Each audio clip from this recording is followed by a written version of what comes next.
Welcome to the American Business Podcast. I'm Kevin Deveji, your host. I'm welcoming you episode 164. We are in season 5 in the American Business Podcast. Quote of the day. As you know, we have a great partnership with missionstatements.com, and here is the quote of the day. People only see what they are prepared to see. Okay, great. Well, we have a special guest in the American Business Podcast. I'm going to invite our guest to our virtual stage and we'll get the conversation started. Hello, Dr. Christy McMillan. Welcome to the American Business Podcast. Thank you, Kevin. I am so excited to get to be a part of this. I appreciate it. It's very nice to meet you, and thank you so much for your time, and thank you for being with us. How are you? How is your week going? How your week started? Let's ask that way. I am well, and life is good. We have no reason to complain, right? We're only able to see what we're prepared to see, according to your quote. And I think that's so valuable to remember because what we focus on is what we're going to see. So we need to be thoughtful about that. We talk a lot about that when I'm working with people. So yeah, it makes all the sense in the world. Yes, absolutely, and this is really good. Well, we have a lot to cover. Why don't we get started, if that's okay? As a start, would you please introduce yourself and your organization to our audience and to our viewers, please? Absolutely. Hi, my name is Dr. Christy McMullen, and I have the honor and privilege of serving as the CEO and founder of Intentionality Group. And what we do is we help you get down to the problem behind the problem, and we help you work with your humans. So I believe in human first leadership, and I also know that nobody wants to be bad at their jobs. So how can we equip people to be really excellent at their jobs by giving them the right tools in their tool belt? I believe also wholeheartedly that if we don't make work fun, people quit. So I'm also going to talk a little bit today about how you create a little more productive joy. That's me in a nutshell. Well, thank you for this introduction. By the way, where are you connecting out though? I am in Largo, Florida. So if you have no idea where that is, it's the peninsula next to the big peninsula, Pinellas County. So Tampa Bay area of Florida. Okay, yeah, that's such a beautiful place. And I'm glad that you made time to, connect us, join us today. I appreciate it. Well, I'm really honored that you asked. Thank you so much. Well, okay. How about your career journey? How did you get started? How your career journey has unfolded over the years? Kind of a fun one. So I am an educator by trade. I started out teaching high school. I thought that that's what I would do my entire career. And about 6 years into teaching, I was pulled out of the classroom and asked to start teaching adults. Believe it or not, there are people who teach teachers, and that was my job. And I absolutely loved it. And what I discovered was that I have a knack for creating the correct conditions for learning to happen. And I would argue that every single one of us is teaching people things all day long, every day. But many of us have never been equipped to do that well. And so what I decided to do I wrote my book in 2020, but I wrote a book called Learning Can Stick. And the idea behind the book is that every learning experience should be safe, logical, fun, and memorable. And if it isn't, people will check out on you. So I decided to take that out of the education space and put it squarely in the industry space. And I've worked with lawyers and doctors. I've worked with healthcare workers. I've worked with mortgage brokers and real estate agents. And in every one of those circumstances, those 4 conditions remain true. And so what we do now is we work with organizations to teach them how to create those 4 conditions, and we can go deeper into that if you want to, but ultimately you have to create an environment where people can relax enough and it's psychologically safe enough for people to be able to absorb information. And I'm not talking about like learning, I'm talking about running trainings, running conversations with people. If you don't make it safe, logical, fun, and memorable, people just don't listen. So I've had the honor and privilege of being a true educator all the way through, but not an educator in the way you might think. Instead, as somebody who works with leaders to make sure that they are being great educators too. Yeah, this is it's a great journey. And about your book, by the way, so when can our how can our audience can get your book? It's on Amazon or any other It channel? is. So I actually have two. My book, so it's behind me right there. Oh, Called Learn. yes. Yes, it's called Learning Can Stick. You can get it on Amazon. And so Learning Can Stick, a guide to make every learning experience safe, logical, fun, and memorable. And then I have a tiny book. You can see next to it, little bitty, is kind of a pocket version of the key concepts of that book. And that's the kind of thing that you could use to hand to somebody and help them quickly understand the concepts behind the whole book. So both of those are available on Amazon. Yeah, this is great. Yeah, I love pocket books myself as well. Easy to Yeah, carry, it very would fit right helpful. there in your jacket pocket. Nice. Yes, I like that. Yes. Well, thank you for this information. This is great. Um, just to follow up what you just mentioned. So, how can companies, organizations, and leaders create a safe environment for their employees and teams?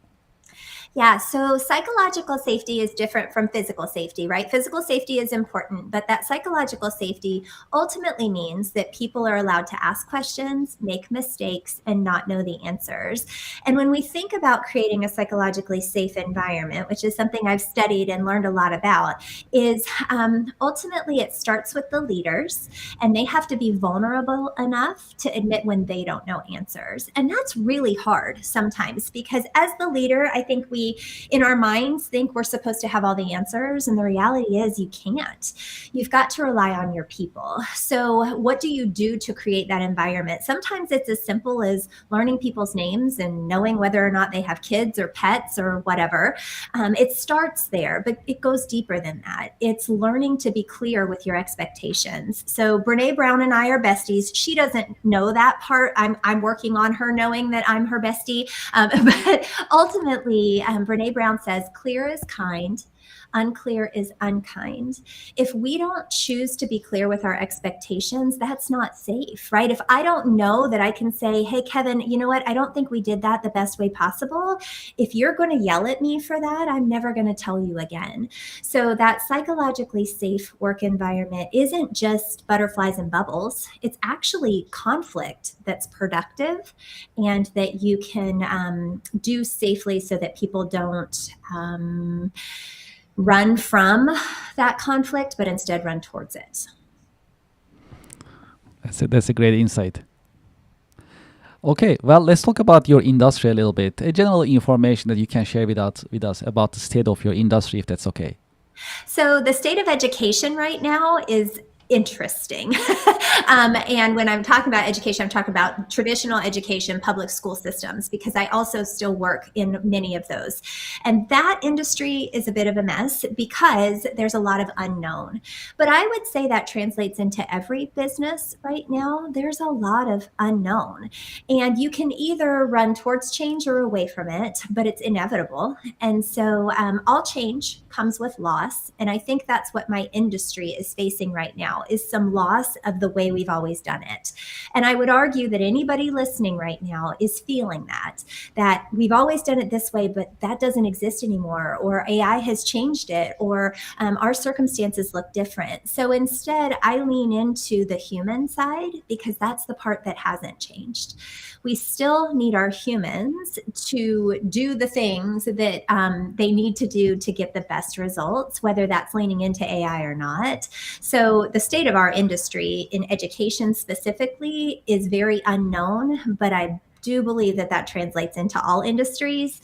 And I work with, like I mentioned, lots of different types of industries, and they're all feeling that same thing. So we got to lean into the humans. Well, you just mentioned AI, and that's one of the popular subjects in the American Business Podcast. How do you see the impact of AI on business, and in this particular case, on education nowadays? Well, it's not going anywhere, and we all need to embrace it. So we should start with that, right? We cannot hide from the fact that nothing is going to look exactly the way it did a year ago or 5 years ago. It's certainly not going to look the same in a year. And so I think that our focus right now has to be on the humans, because ultimately the jobs that those humans used to do are not going to exist anymore. And so the people side of things has to be poured into. We have to pay attention to those who are there and make sure that they know how to interact with one another, how to get the best possible results from those AI tools. And they also have to feel equipped to create the kind of collaboration necessary to get the best possible results. So I'm not afraid of AI. I'm kind of excited about it. And I recognize that the human side has never mattered more. And that's really the part that I understand and know how to fix. Well, leadership. How would you define leadership? And what are the great leadership qualities a good leader must have? A good leader, a great leader, needs, well, okay, let's say it this way. A good leader needs to know their people, but a great leader needs to know how to leverage the talents of those people. So when I think about leadership, great leadership is being able to admit that you're not holding all the answers, that the brilliance is actually in the room. And when you think about those great leaders, they not only know that the brilliance is in the room, but they ask the brilliance to act. So it's putting people in the right seats so that they are able to be successful. It's knowing people's talents and skill sets so that you're not asking someone who isn't good at something to do that something when the person sitting next to them is actually excellent at it. So I actually do a really fun personality test. I even did a TEDx on it once. The TEDx is called I'm a bold flavor. And I am, and I know I am. And it's because that's how I'm wired, right? So our brains are actually wired with hormones that are called neurosignatures. And I've given 4 titles to those. So you are either a paperclip, a magnifying glass, a teddy bear, or a slinky. And that personality test allows you to quickly determine who you have in the room. And then you get those people to do the things that they're supposed to be doing. I think that the most important leadership lesson we can have is not asking people to do things because it's part of their job description, but asking them to do the things that they're actually wired to do so that you get the best results. Have you had any role models, any mentors who help you shape your career journey over the years? Definitely. So the one that comes to mind is Dr. Robin McCoy. Dr. McCoy was my boss for, gosh, well, she was a colleague first, and then she was my boss for years. And what Robin taught me, among other things, was that it's okay to be authentically yourself as long as you are encouraging others to do the same. And she also taught me to set guardrails so that work doesn't become all consuming. And I think that's the leadership lesson that I took from her. The biggest one is that we all have jobs that are all consuming. But if we don't put guardrails in place, what happens is we start trying to pour from an empty cup. We've given everything we can, and we're answering emails at 10 p.m. and again at 5 a.m., and we're never stopping the work, and our families suffer. So what she taught me was setting clear guardrails allows you to bounce off of those guardrails when you start to get out of whack. If you think about, like, if you're bowling and you put the guardrails into the gutters, you can't actually get a gutter ball. That's the kind of guardrails she set. So she would say, all right, listen, team, I will never reach out to you after 5 p.m. unless it is a life or death situation and you will get a text message from me. But you do not need to check your email after 5 p.m. And that's rare in today's business because we're all working from our phones and we're constantly in that go mode, right? But what she recognized is if I don't ask my people to turn off that go, because they're overachievers, they're never going to, and then they're going to burn out. So she taught me how to protect the humans. Obviously, there's a theme here, right? But she taught me how to make sure that the people involved had the tools necessary to be able to care for themselves and their families first. So shout out, Robin, I love you. That's great. Well, key career lesson. If there is one key career lesson that you learned the hard way, what would it be that you can share with us? And if there's more than one, we'll take it too. Gosh, there are many, but I think the one I'm going to lean into is learning to trust your instincts enough to make bold decisions. because if you think about how business actually works, it's really about getting the right people to know the right things to be able to create the right product. But first, you have to define right, and then you have to decide what success will actually look like. And I had to learn to trust that I brought something unique to the table. I think I have worked with many leaders over the years in lots of different industries. And what I've discovered is the successful ones are the ones that trust themselves enough to be confident enough to say, I do know or I don't know. And the ones that can't do that, the ones that struggle with that self-confidence, are the ones that tend to micromanage and make things very uncomfortable for everyone around them out of fear, not out of a desire to succeed. And when we operate out of that spirit of fear, we tend to cut our nose off to spite our face, right? Like we're not necessarily creating a space where people can thrive because we're so worried about whether or not we're going to get the credit. Okay, well, we have a little tradition in the American Business Podcast. I have a question for you coming from our previous guest, and I'll ask you to leave me a question as well for our coming guest. And the question coming from our previous guest is, what is your one advice for new business owners after years of experience that you have? What would it be, your advice? Okay, so I'm going to go back to your quote at the beginning about what we focus on is what we see, right? We have to be prepared to see the thing, right? So my one piece of advice for new business owners is to decide what success looks like and then look for it. We often say, I want to be successful, but we don't define success. And by not defining success, we don't know if we ever got there or not. So it's learning to focus on what we're trying to accomplish instead of all of the stuff that gets in the way. When we focus on the good, we see the good. When we focus on the bad, we see the bad. So you choose. So that's my piece of advice for new business owners. It's not going to go perfectly. It's not going to be beautiful yet. But where you put your focus is 100% what you're going to see. So choose wisely. What is your question for the next guest in the American Business Podcast? Okay, so I believe that if you don't make work fun, people quit. So my question is, what are you doing today specifically that is creating productive joy? Okay, we'll make sure to ask that question. Thank you very much. All right. So do you have any question that you would like to ask me in this episode?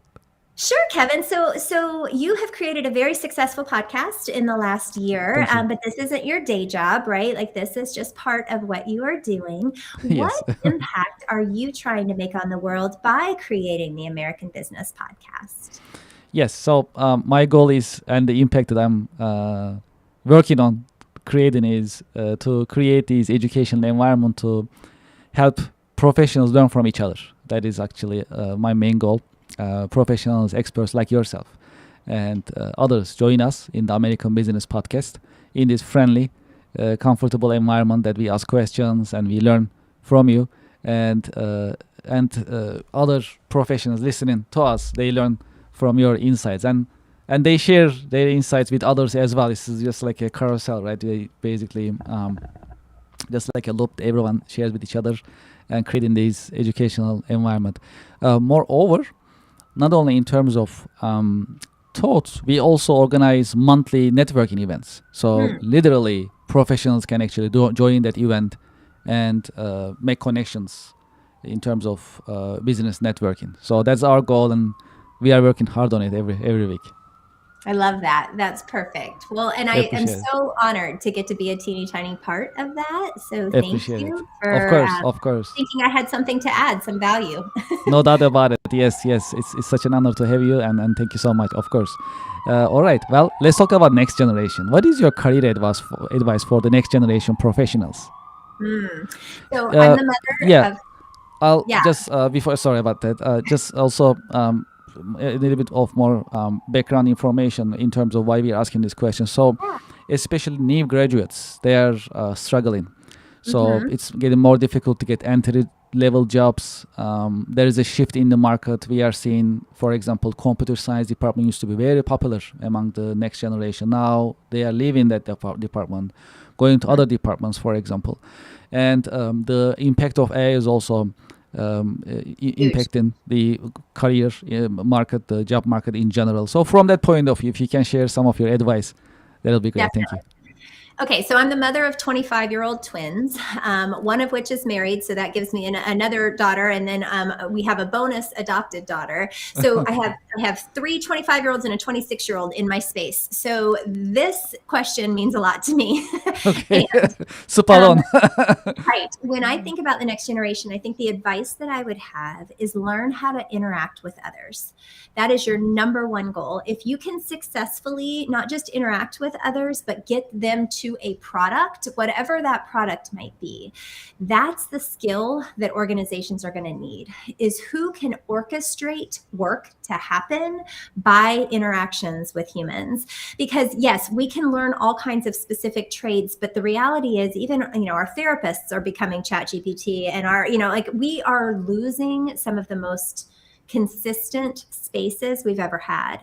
But we're not going to lose the fact that the humans are still going to exist. So if you know how to interact with others and are able to drive conversations towards product, I think that that's the most successful thing that the next generation can focus on, is how do I interact with others and how do I bring value to that space so that people can be more successful because I'm around.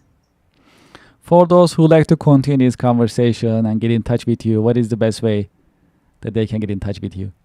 Google my name. That's the easiest way. But ultimately, LinkedIn is a fantastic place for us to spend some time. So just Dr. Christy McMullen on LinkedIn.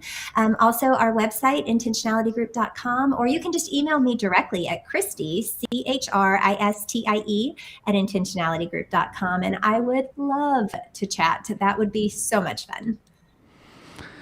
Dr. Christy McMullen, thank you so much for being with us in the American Business Podcast. Thank you for sharing your professional insights and your professional wisdom in the Well, American Business you. Podcast.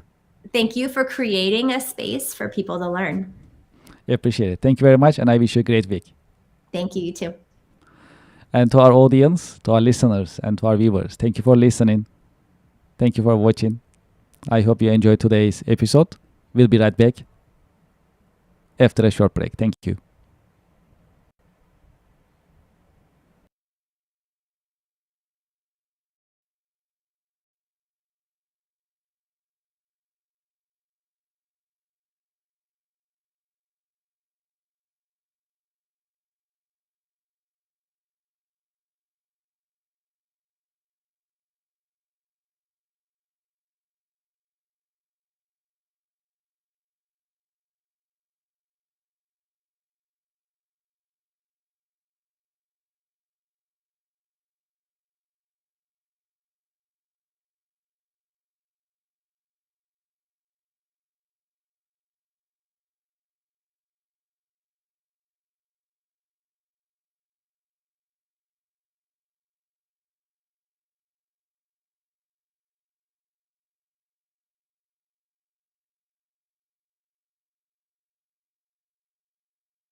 Welcome to the American Business Podcast. I'm Kevin Deveci, your host. I'm welcoming you episode 161. We are in season 5 in the American Business Podcast, the voice of American business. Quote of the day, as you know, we have a great partnership with missionstatements.com, and here's the quote of the day. If you can't explain it simply, you don't understand it well enough. Okay, great. Well, we have a special guest in the American Business Podcast. Let's invite our guest to our stage and let's get the conversation started. Hello, Dana. Welcome to the American Business Podcast. Hi, Kevin. Thank you so much. Nice to see you, and thanks for having me. Thank you very much. It's very nice to meet you in the American Business Podcast. Thank you for joining us. How are you? How is your week going so far? Good. I'm happy it's the end of the week. It's Friday. Looking forward to the weekend. It was a great week, but it was a long one. Yeah, this is good. Yes, absolutely. Yes, I love Fridays as well, and especially for the American Business Podcast interviews. Friday is the best day. So I think we picked the right day for the interview. That's for sure. Absolutely. Absolutely. Where are you connecting from? I'm connecting from New York as well. So Okay. we're neighbors, but in this Yes. city with millions.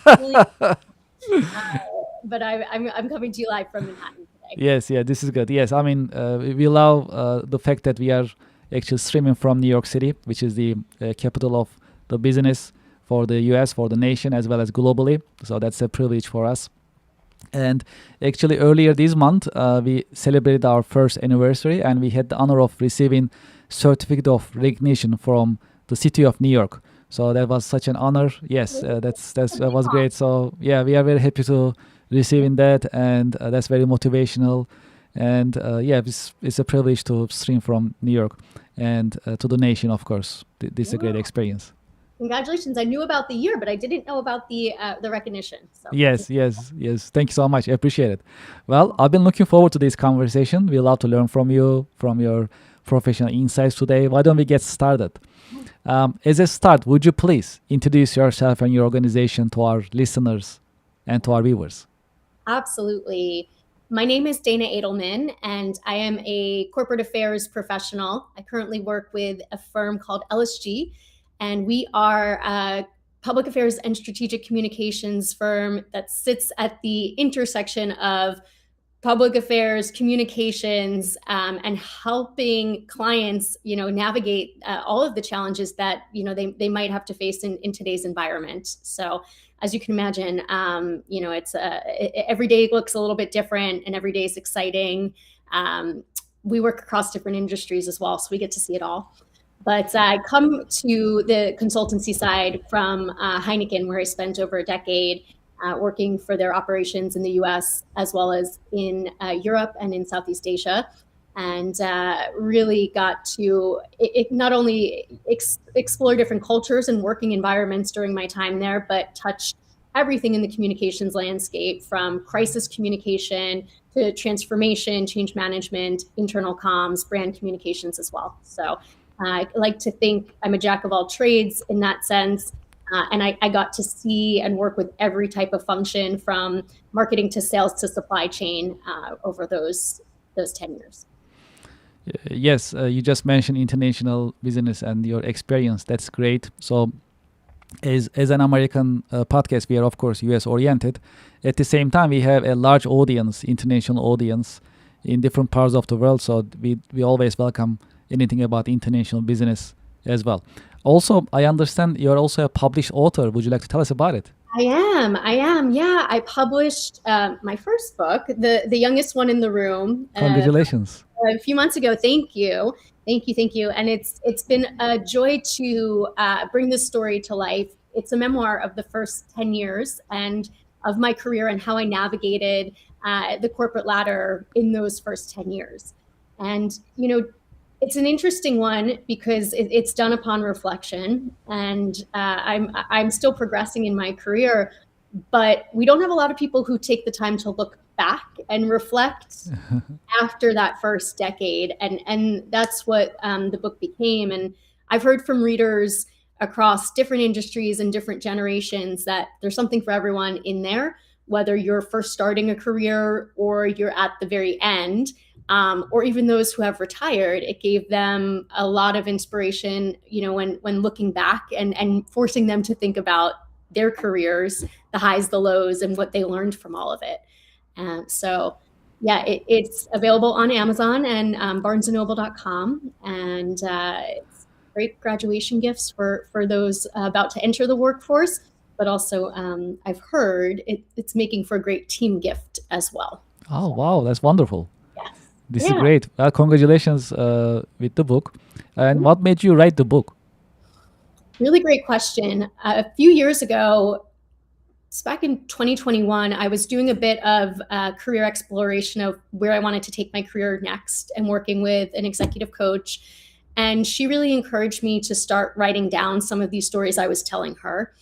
And that I fell into her trap of trying to figure out what was the learning with each story. But what she gave me was the gift of reflection. And that, as I grow in my career, has stuck with me. And as I kept writing for her, I realized, this is a human story at the end of the day. And your story is going to look very different than my story, but we can learn from each other. And you might make the same mistakes I made, but in a very different situation and scenario. Until you go through it yourself, it's not going to stick. But then when you read someone else's story, there's that resonance as well and some aha moments. So, I took a leap of faith and I put my story out there. And now the best part is getting to meet people like you and hearing their stories. Yeah, this is great. Well, how did you get started? Can you tell us about your career journey a little bit? Absolutely. I entered the workforce at a tricky time. It was at the height of the financial collapse. And I remember at that time trying to decide, which route do I want to go? My degree from university was in journalism. Journalism was beginning to die. The rise of social media was up and coming, and the whole landscape was changing. And so I found my way to a consultancy at the time, a communications consultancy. And while I was there, I started to realize two things. One, I really enjoyed getting to know my clients and their business. And two, I actually want to be inside of one of these businesses. And I want to be helping to drive internal business strategy and helping to grow a business. And I guess then there was like a third pillar as well of I want to do that on an international scale. So I spent a few years learning all that I could from a communications landscape. How do you work with executives? How do you tell a brand story? How do you launch a new product? How do you launch a new campaign? How do you work with a bank during the foreclosure crisis? And I just tried to act as a sponge. And that, after a few years, took me to join Heineken. And from there, get myself into the corporate world. And then that global career took off from there. What is the secret of your success? Curiosity. I think always wanting to know more, why or what or how.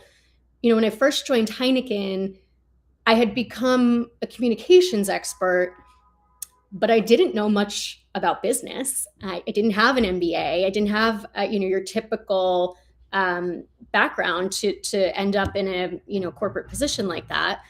And I learned because I was curious. I asked questions. I tried to, again, be a sponge. I wanted to know how the supply chain worked. And I wanted to understand why marketing, where the insights were coming from that was driving creative campaigns. How does sales work? How does sales work in the alcohol industry, which is regulated and not direct to consumer? We go through in the US what's called the 3-tier system through distributors.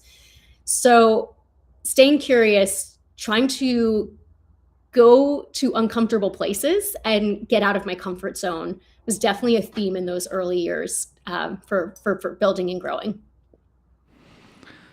Well, okay. How about your industry? Can you tell us the state of your industry nowadays? Yeah. Every industry is changing, right? So I can talk about this from a few different angles. I'll give the brief highlight of, from a public affairs and communications perspective, those used to be two very separate lanes. You had, what was going on from the government perspective, whether that be state, local, federal, and then you had communications, and they have morphed so much over the last few years. No company can get out there and say anything without taking into consideration what repercussions it might have from a regulatory standpoint. So that's definitely one shift in my specific field. That said, having come out of the alcohol industry, we're looking at major shifts in consumer preference with, Gen Z on average drinking less than older generations. So how is that shifting the beverage innovation landscape? It is greatly. And, we read about that in the news quite often, whether you're inside the industry or without. But I think the real thing, and I know we'll get into this in a little bit, so I don't want to touch too much about it, is how does technology, AI in particular, play a role in all of this, whether it's changing the corporate landscape or the individual functions within the corporations. Everyone's being impacted by it. And if you're not becoming buddies with the robots, you're getting left behind. Yes, actually, that was my last question, and you just actually talk about it a little bit. The impact of AI is something that we talk about in the American Business Podcast, because of the impact on business models, small businesses, mid-sized businesses, as well as enterprise-sized organizations, of course. Just to continue this conversation, how do you see the impact of AI on business nowadays? My answer today is very different from what my answer would have been a few years ago. And I like to think that's because of progress, right? You start to realize the magnitude of the change, and then you figure out how to make peace with it. It's its own change journey in itself. But I like to look at AI as, let's go back in time to, the early 1900s when we had the Industrial Revolution sweeping across the globe, and in the US in particular, right? So we went from factories that relied on the hands of the humans to machines. And could you imagine if we lived at that time, everyone probably was freaking out, right? What's going to happen to my job? I'm not going to have a job.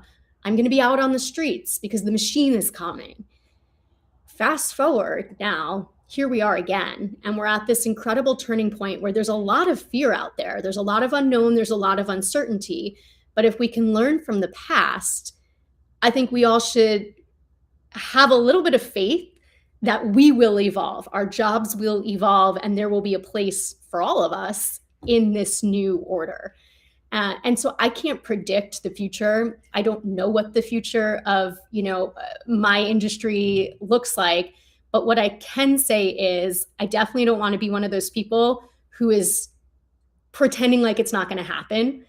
So I try to embrace it as much as I can. As someone who prides themselves on writing, it can be really hard to go to Claude or to ChatGPT and ask them to do something for me. But I know I have to. And I've been playing a lot over the last year and a half, as we all have. And I also took a course through Harvard Business School that got into the essentials of AI for business. And I recommend, it doesn't have to be Harvard. It could be, any institution or organization. But if anyone feels like they've fallen behind or they're not quite there yet, jump in, educate yourself, get out there and figure out how to become part of the transition and transformation instead of being behind it. How do you define leadership, and what are the great leadership qualities a good leader must have? I think a great leader needs to listen louder than you speak, which might seem counterintuitive to many leaders who think they always have to have the answer or be the strongest voice. I actually found that that's not true. More often than not, that backfires, particularly when you're stepping into a new role or a new executive position. Listen, go on that listening tour, learn, understand, obviously start formulating your own strategy and vision, but don't discount the voices around you. So I think leadership, and tied with that, just high EQ, right? Like having that ability to understand and connect. You might sit in opposing functions, but how do you be the one to be the connector and find commonality to work together and to move the needle forward? Have you had any role models, any mentors who help you shape your career journey over the years? I absolutely have. Many of them I'm still in contact today. I still would consider them role models and active mentors. And I think as I progress in my career and I try to be a role model and a mentor for those coming up in the industry or in business, um, a few things stick out. I've always really appreciated the time that people have given me, but I've never taken that for granted. Everyone's busy. So how do you really maximize the time that you get with your mentor or role model? And I think a lot of that stems on being prepared. Going back to what I was saying earlier, be curious. When you do get the time, try to be a sponge, but don't force that person to do all the talking. You should be the one with the agenda to, ask the questions. And I think that's what's worked well over the years, and why some of my role models and mentors have, consistently been around and been supportive of my career. If there is one key career lesson that you learned the hard way, what would it be that you can share with us? I'm going to give you two. Okay, we'll take it. Okay. The first is learn how to say no. I think, especially when you're younger in your career, you want to be open-minded. You want to take on all the learning experiences that you can, but you need to be intentional about your time. Otherwise, the job runs the risk of running you instead of you running the job.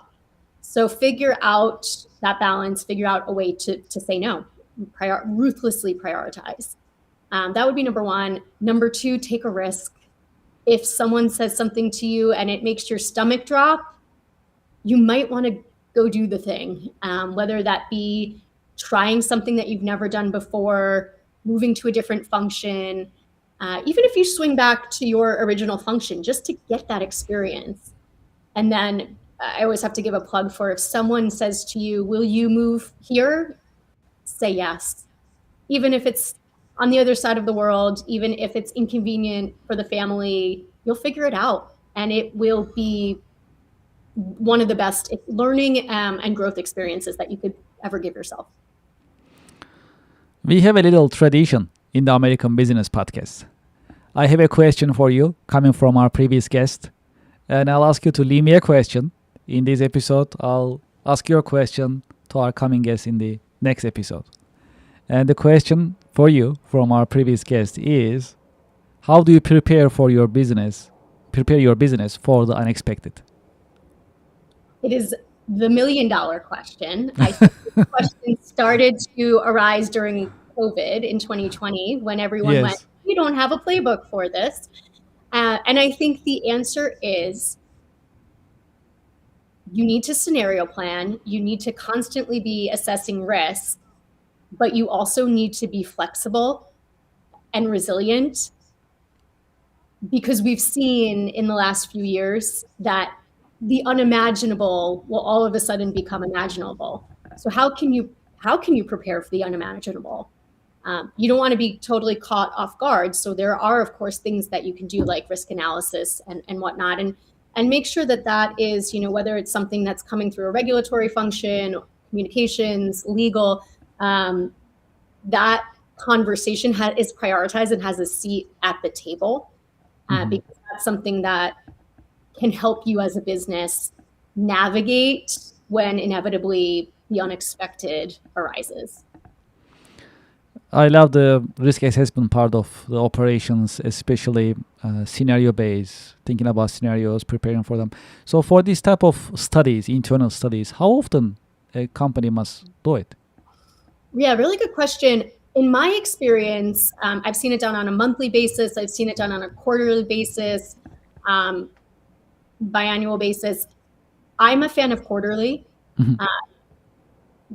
if you can start the year with a very clean, what are the top 5 risks, top 10 risks, have them ranked in a traffic light fashion, Mhm. and then it should be each executive owner or functional owner should have onus to one or more of the risks and be working consistently with their team to track. And then, of course, if something should get elevated from a green to a yellow, from a yellow to a red, that should be coming before the quarter check-in mark. So I would say from a process perspective, quarterly at probably the executive or board level, but monthly on an ongoing basis within the individual teams, just to make sure that you're not sleeping on a green to a red, and then you've got yourself a big issue. What is your question for the next guest in the American Business Podcast? So I think no matter what industry you're in nowadays, whether you're on the corporate side, whether you're at an NGO, government entity, a big bank, the buzzword is transformation. Mm-hmm. So the question in that would be, how do you see transformation playing out in the next few years? And do you think it's a buzzword that will go away, or will we forever in the near term be in this transformative state? Okay, perfect. We'll make sure to ask that question. Thank you very much. Yes, in this episode, is there any question that you would like to ask me? Yeah, you have such an interesting background, and I'd love to hear from you a little bit on, how did you get to where you are today, and what are some of your key learnings as well? Yes, well, that's a great question. So, yeah, well, we are all, like, when you come to a certain stage in the career journey, especially when you become senior, decades of experience, you are a product of your experience, really. Like, what you have experienced, what you learn, it just makes you who you are right now professionally. So that's what I'm seeing. Like, when I'm look at my professional career, it's a mix of industries: manufacturing, import, export, technology, consulting, professional services. So all these, like, after a while, just accumulates and make you who you are. So that's what I'm seeing. And you never know what the life will bring you, really, in terms of professional experience and what you'll see. You just accept it. You just work with it. Do your best. Learn as much as you can. And that's what I see for the American Business Podcast over the years. So nowadays, when I'm looking at the American Business Podcast, it's actually a platform that we invite professionals like yourself, and we learn from professionals. That's the platform. And I love creating these environments. That's what I learned over the little over a year with the American Business Podcast. I love facilitating and creating the environment that others can learn from each other in a meaningful way. So that's what I will say. And there are a lot of lessons that we learn in the American Business Podcast. So this is our 161st episode. And each professional, they bring a wealth of knowledge and professional insight, which is a blessing for us to learn from. And some of the insights that we learn in terms of having character, having leadership, having the hard work, and also being open-minded, and just like you mentioned earlier, being curious, like to learn new things, because the change is constant and we need to stay on top of it. So we won't be outdated. Actually, we'll learn and we'll improve ourselves and the organization. So these are really important lessons that I've been learning from professionals, from yourself and others as well. At the end of the day, though, see, we need to always keep these in mind, and we need to put it to work. Like the hard work, the discipline, no one is going to do it for you. We got to do it ourselves, right? So we have to keep it in mind, keep these principles and strategies in mind, and then put the work. Yep. That hard work is there for us to deliver. I mean, that's what I've been seeing.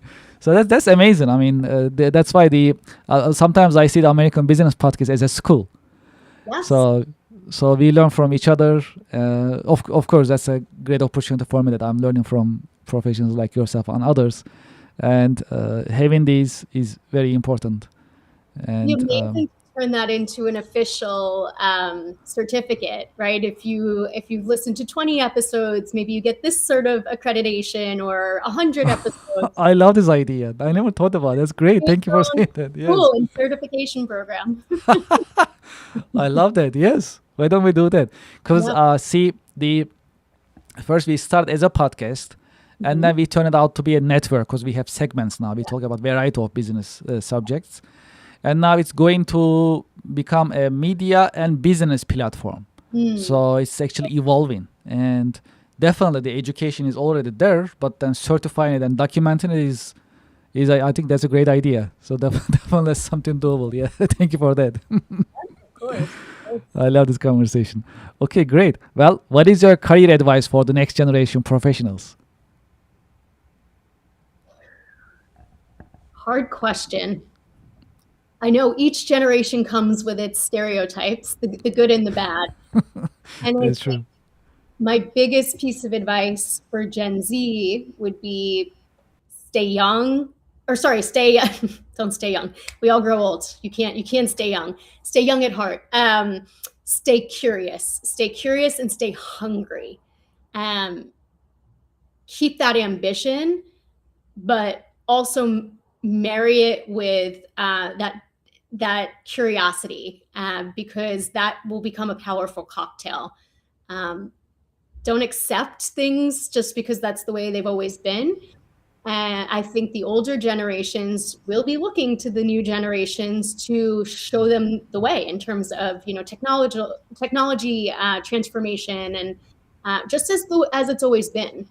And so be the teacher as much as the listener, as much as the student.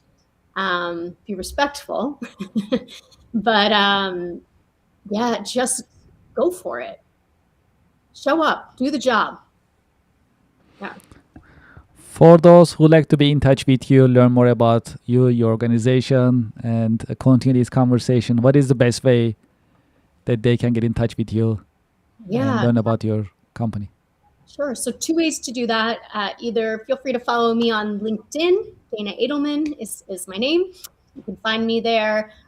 Or go to danaedelman.com, my website, and you can learn more about my book. It will send you off to LinkedIn as well, or there are other ways to connect. Dana, thank you so much for sharing your professional insights and your professional wisdom with us in the American Business Podcast. Thank you for having me. I appreciate it. Thank you very much, and I wish you a great weekend. You too. Enjoy. Thank you very much. And to our audience and to our listeners, I hope you enjoyed today's episode, another informative educational episode in the American Business Podcast. Thank you for watching and thank you for listening. We'll be right back after a short break. Thank you.